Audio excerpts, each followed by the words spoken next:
चंदन सिंदूर सहित अरुआ चाउलर टीका कहीं लग जाए कहीं डाली गहम किंबा अन्य कौन शस्यर टीका लग जाए ना कारण सनातन धर्म रे अरुआ चाउल को अक्षत कहुए।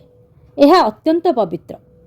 अक्षत संस्कृत रे नहक्षत अक्षत अर्थात गोटा अरुआ चाउल। अरुआ चाउलर यही अतुट गुण ही अक्षत को पवित्र करिଥାଏ।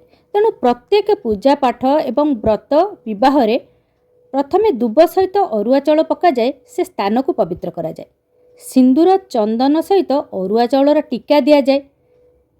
आउ जेतेबेले आशीर्वाद करा जाए सेतेबेले मुंडरे अक्षत पकाई आशीर्वचन करा जाए।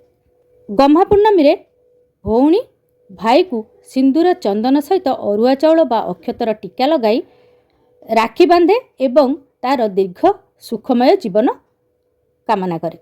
प्रत्येक कार्यर सफलता पाई अक्षत पका जाए। कुहा जाए कि अरुआ चाउलर टीका लगाइले पॉजिटिव एनर्जी बढ़ी थाए। अच्छा, आपण कौन एक कथा आगुरी जानी थिले?